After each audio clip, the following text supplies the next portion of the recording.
Shalom Bapak Ibu Saudara, apa kabar? Saya berharap Bapak Ibu Saudara dalam keadaan baik, sehat, dan dalam penyertaan Tuhan. Jumpa lagi dalam Renungan Harian, kali ini dengan tema Yesus, Tuhan satu-satunya yang disembah. Kita baca firman Tuhan dari Lukas 4 ayat yang ke-8. Tetapi Yesus berkata kepadanya, "Ada tertulis, engkau harus menyembah Tuhan Allahmu, dan hanya kepada Dia sajalah engkau berbakti." Ya, dosa ternyata telah membuat manusia dalam pencariannya akan kesenangan dan kebahagiaan menjadi salah arah. Karenanya mereka justru sibuk mencari kesenangan dan kepuasan diri lewat yang lain, bukan melalui Allah. Mereka tidak menjadikan Allah sebagai satu-satunya sumber yang dapat memuaskan hati mereka. Dan ketika mereka mulai mencari kepuasan di tempat lain, maka mereka akan berjumpa dengan berhala-berhala. Richard Case mengatakan bahwa berhala adalah sesuatu yang merupakan ciptaan yang dibesar-besarkan untuk berfungsi sebagai Tuhan. Artinya segala sesuatu yang ada di dunia ini ternyata bisa menjadi berhala buat kita. Kita bisa mencari kepuasan lewatnya, kita bisa mencari kesenangan lewat apapun yang ada di dunia ini.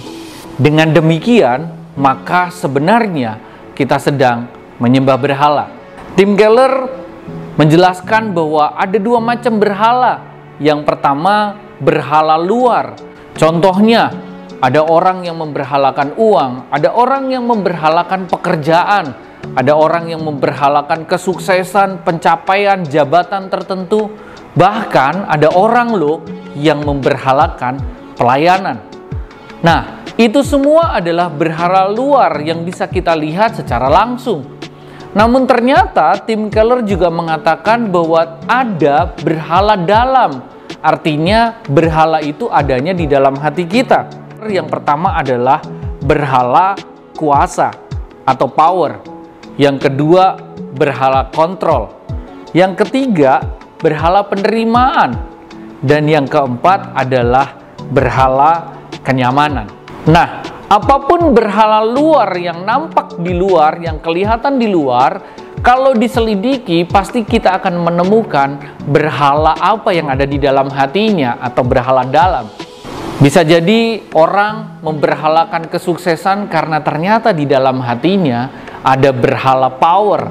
Dia pengen berkuasa, dia pengen menguasai segala sesuatu lewat kesuksesan yang dia capai. Atau mungkin berhalanya bukan kuasa, tetapi dia memberhalakan kesuksesan karena di dalam hatinya ada berhala penerimaan. Dia harus sukses karena dia ingin diterima.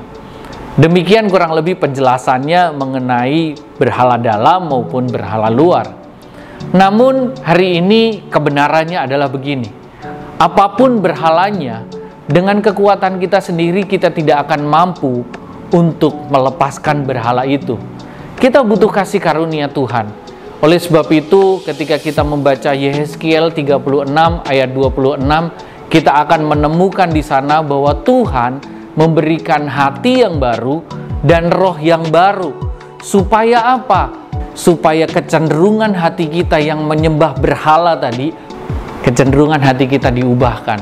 Hati kita digantikan dengan hati yang baru yang datangnya dari Tuhan. Sehingga kecenderungan hati kita kembali kepada Allah. Fokus kembali kepada Allah, hanya menyembah kembali kepada Allah. Memang akan ada perjuangan untuk kita melepaskan diri dari berhala-berhala yang selama ini mengikat kita. Namun percayalah, ketika Tuhan memberikan hati yang baru, ketika Tuhan memberikan roh yang baru, Tuhan juga yang akan menolong kita untuk kita mampu melepaskan diri dari ikatan berhala-berhala itu. Percayalah kepada Tuhan dan jadikanlah Tuhan sebagai satu-satunya yang sanggup melepaskan kita dari berhala-berhala itu.